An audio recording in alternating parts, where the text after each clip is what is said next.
নমরুদের রাজত্ব ছিল 800 বছর। কত? পুরো 800 বছর কোনো অপোজিশন ছিল না। মশা ঢুকার আগে 400 বছর, মশা ঢুকার পরে 400 বছর। একটাই ইতিহাসে মশা পাওয়া যায় যার 400 বছর বয়স ছিল, যেটা নমরুদের মাথার ভিতরে ঢুকছিল। বাকি সব মশা 72 ঘন্টায় মরে যায়, শুধু এটা 400 বছর, তাও ল্যাংরা। আল্লাহ পাল্লাকে সমান করতেছিলেন। যখন মশা ঢুকে নেয় তখন যে আসতো সে সেই নমরুদকে সেজদা করতে হতো। যখন মশা ঢুকছে তো এখন যে আসতো সে আইসা আগে মাথায় জুতা দিয়ে একটা বাড়ি দিত। তো আল্লাহ জুতার বাড়ি আর সেজদা দুটার পাল্লা কি করছে? সমান করছে। তো আল্লাহ নমরুদের মতো। ও আরেকটা মজার খবর, 4 জন বাদশার ভিতরে একজন নমরুদ, যাকে আল্লাহ পুরা দুনিয়ার রাজত্ব দিছিলেন, তার ভিতরে একজন হলো নমরুদ। আল্লাহ লড়ছে কি নিয়া? কি মশা, তাও ল্যাংরা। কি আজকে যদি আল্লাহকে বলি আল্লাহ আপনি লড়তে চলে আসেন, তা আল্লাহ তো আমাকে বুঝে আমি লড়ি, তো লড়ি কি কইরা? সারা দিনে তো 110 বার আল্লাহ বলে না। শুক্রবারের পর শুক্রবার আসে, কোন শুক্রবারে 200 বার কেউ দুরূদ পড়ে না। অথচ আমি তো হুকুম দিছিলাম বন্ধুকে যে উম্মতকে বলে দেন শুক্রবারে যেন আপনার উপরে বেশি বেশি দুরূদ পড়ে। আর দুরূদ তো এই জন্যই ছিল যে পলসেরাত পার হবে দুরুদের পটুকলে। যার দুরূদ যত বেশি সে পলসেরাত পার হবে তত সহজে।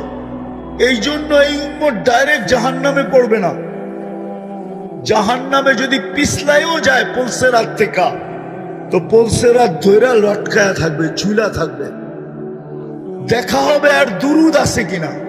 যদি দুরুদ পড়া থাকে তো দুরুদ ছুটতে ছুটতে আসবে, একে ধইরা পলসেরাতের উপরে উঠায় দাঁড় করাবো।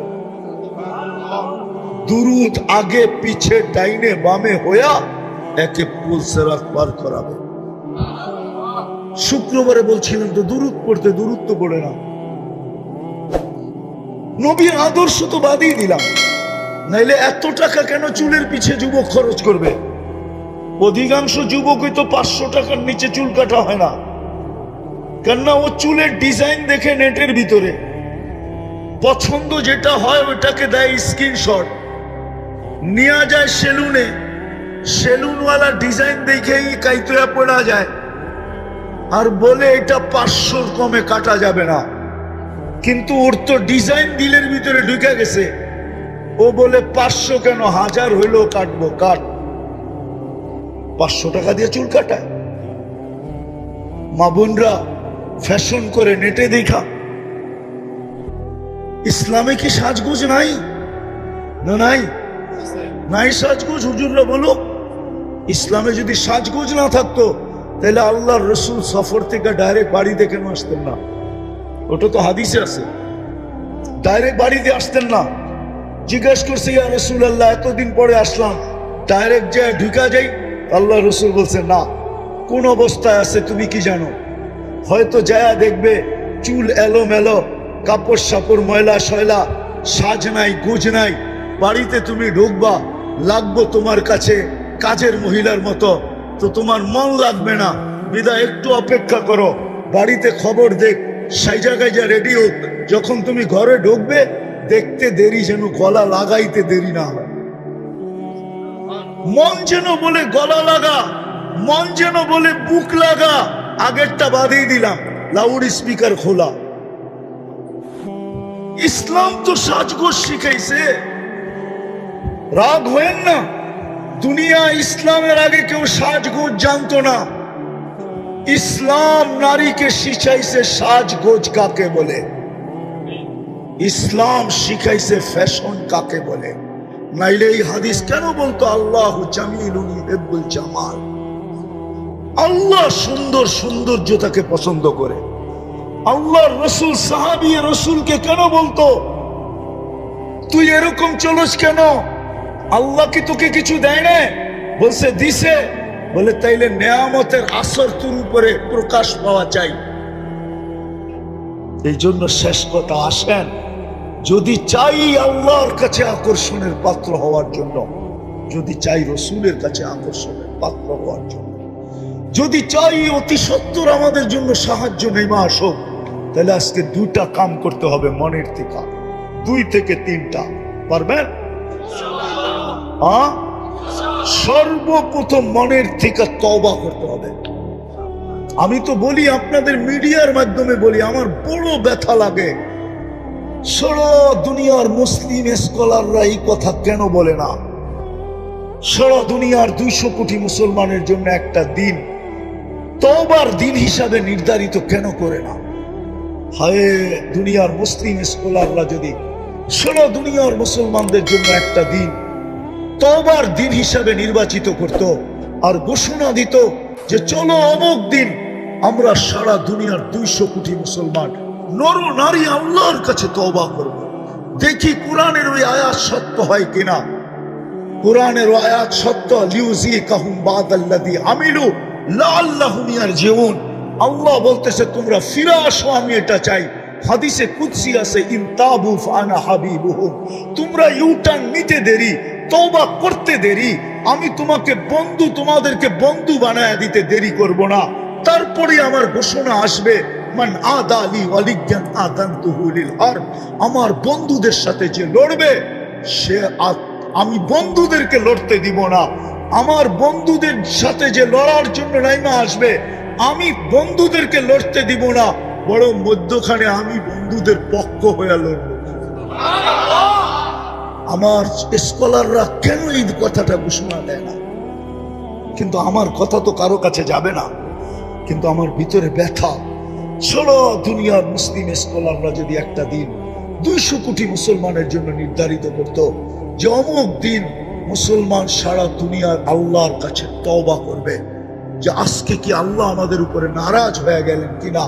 1 বছরের উপরে হইল ফিলিস্তিনের মতো জমিন, যেখানে আল্লাহর খলিল শুয়ে আছে,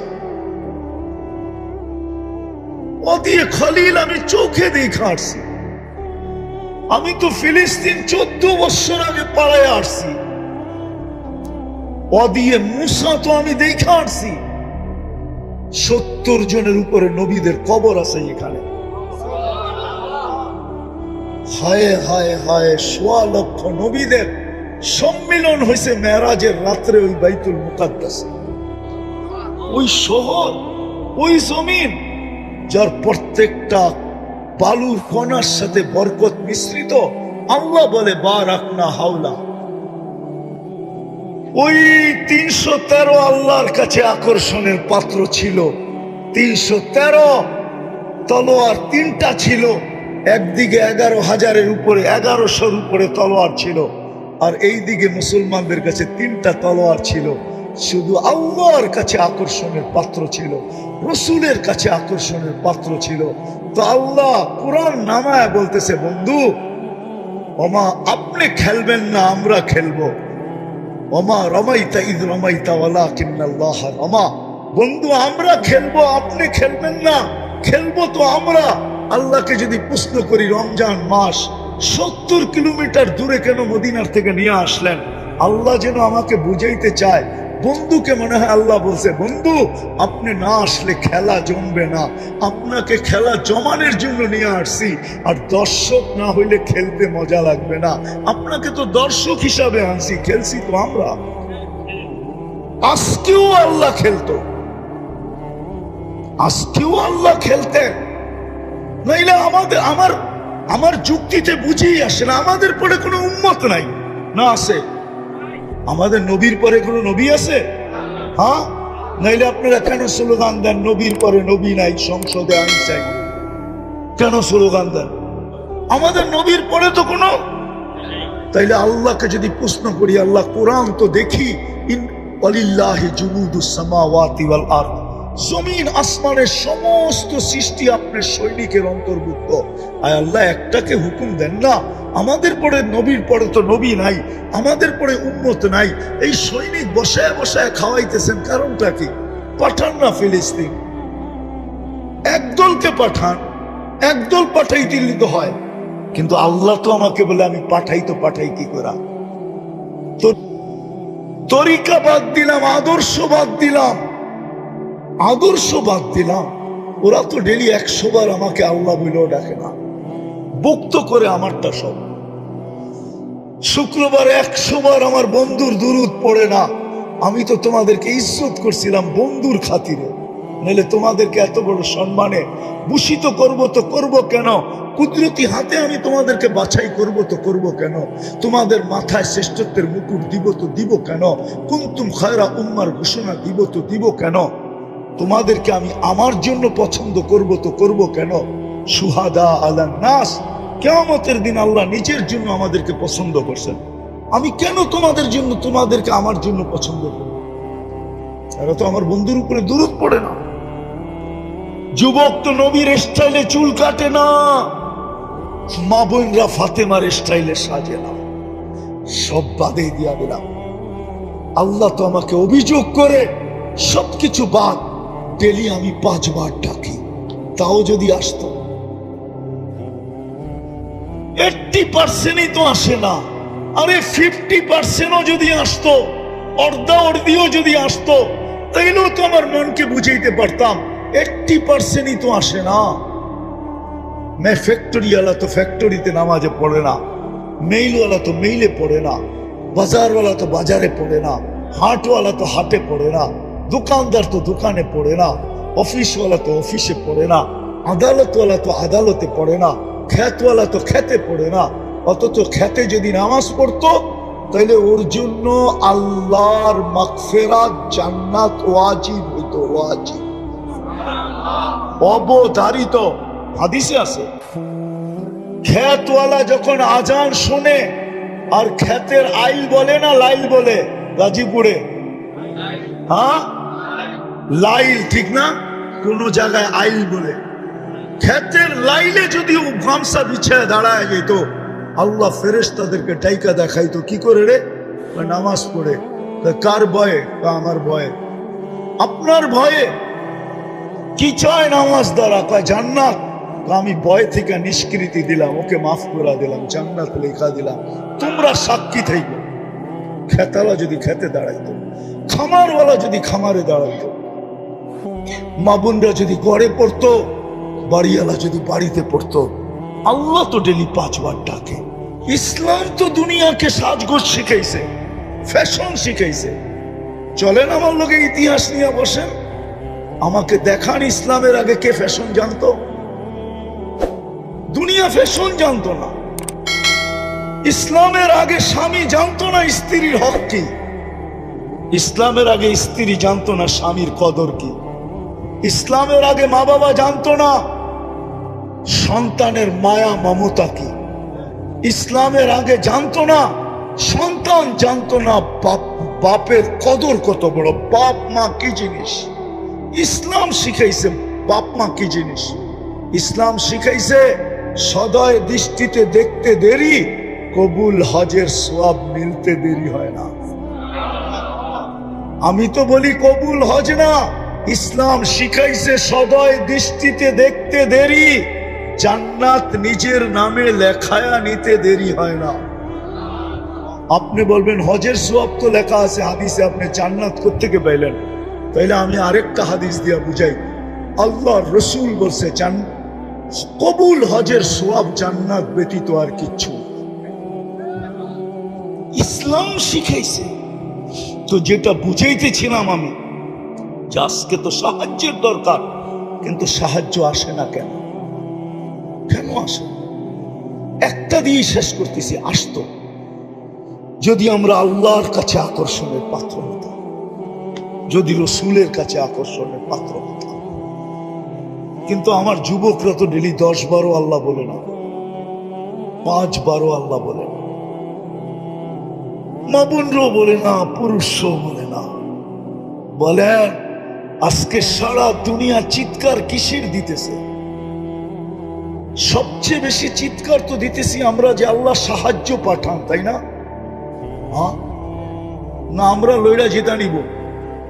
হ্যাঁ আমরা লইরা জিতা নিব আল্লাহ সাহায্য ছাড়া? পারবেন জিততে? না, মনে হয় কিছু ইয়ং বেস আছে যারা পারবে, গায়ে লইরা জিতা নিবে। তাহলে গায়ে লইরা যদি তুমি জিতা নিতে পারো, তাহলে তোমার সে তো হামাস শক্তিশালী কম না, ঠিক না? ওরা তো যুদ্ধের ময়দানও নামাজ পড়ে, ঠিক না? ঠিক না? কি বলেন? শক্তিশালী কম না, ঠিক না? কিন্তু এখানে এত মৃত্যুর সিরিয়াল কেন বাড়তেছে? আসলে না, কসম খোদার, আল্লাহর সাহায্য ছাড়া জিতা যাবে না। পারবেন আল্লাহর সাহায্য ছাড়া জিততে? আজকে তো সারা দুনিয়ার কান্না সবচেয়ে বড়, আমি শেষ জায়গায় চলে আসতেছি পড়ায় উঠা উঠি না করি। সারা দুনিয়ার চিৎকার তো হলো আল্লাহ সাহায্য করেন না কেন, পাঠান না কেন? জিজ্ঞেস করেন ওলামাদের থেকে। প্রত্যেক মাদ্রাসায় ডেলি দোয়া হয়, আল্লাহওয়ালারা সারা রাত্র চোখের পানি ঝরায়। গত রমজানে তো আমি মনে করছিলাম যে এইবার ঈদ দুইটা হবে, একটা রোজার ঈদ আর একটা ফিলিস্তিনের স্বাধীনতার ঈদ। কেন আমি আমার জীবনে কেন আমার মনে হয় মক্কা মদিনাও কোনোদিন এত কান্না দেখে নাই। গত ঈদ রমজানে যত কান্না হয়েছে, কোনোদিন এত কান্না দেখে নাই আমার মন হয়। আমি তো পড়ায় রমজানে দেখছি, কিন্তু এত কান্না ইরাকের যুদ্ধেও আমি এত কান্না দেখি নাই। গত রমজানে ইমাম যেইভাবে কাঁদতে ছিল, মুক্তাদিরা যেইভাবে, মুসল্লিরা যেইভাবে কাঁদতে ছিল, পুরো হেরেম খচা খচ বড়া পড়ায় কুটি খানিক হবে মক্কায়, মদিনায় হবে কুটি খানিক। দুই হেরেমে যখন কান্নার রোল উঠত বেতেরের ভিতরে কুনুতে নাজেলায়, ইমাম সালাম সেজদার থেকে উঠে যেত। হাজারো হবে আমি দেখছি চোখে, যারা সেজদায় পড়া কান্তি আছে, কান্তি আছে, কান্তি আছে, কান্তি আছে। আমার বিশ্বাস ছিল যে এবার দুটাই হবে। কিন্তু রোজা পার হয়ে গেল, ঈদ পার হয়ে গেল, কোরবানি পার হয়ে গেল, আবার রোজা চলে আসতেছে। 1 বছর পুরা হলো, আবার সামনে রোজা চলে আসতেছে, কিন্তু সাহায্যের কোনো লক্ষণই দেখি না। অথচ এই মুহূর্তে সাহায্যের সবচেয়ে বেশি দরকার, আল্লাহর সাহায্যের দরকার। আর আল্লাহ যদি সাহায্য করেন তাহলে আল্লাহ তো দেখায় দিয়েছেন, ঠিক না? আমি আল্লাহ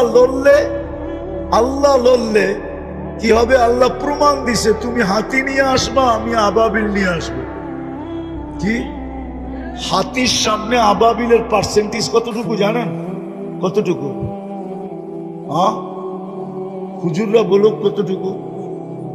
আবাবিল আদা ছটা ওজন না, কিন্তু শুধু আর ডানাগুলাই আছে, আর কিচ্ছু নাই। ও শুধু, কেউ হজ করছেন? সামনের করছেন হজ? রাত্রে দেখছেন হেরেমের কাবার চতুর্দিকে ছোট ছোট একটা পাখি চোখে দেখা যায় না, উঠতেছে? ওটা আবাবিল, ওটাই আবাবিল। ওর শুধু 2টা ডানাই আছে, আর কিছু নাই। 1 লক্ষ গুণ ছোট না, 1 কোটি গুণ ছোট বললেও মনে হয় মিথ্যা হবে না। হাতির থেকে 1 কোটি গুণ কি ছোট। আল্লাহ বলে, তুই হাতি নিয়ে আসছিস, আমি আবাবিল নিয়ে লড়ব। আরো একটা উদাহরণ দেখাই।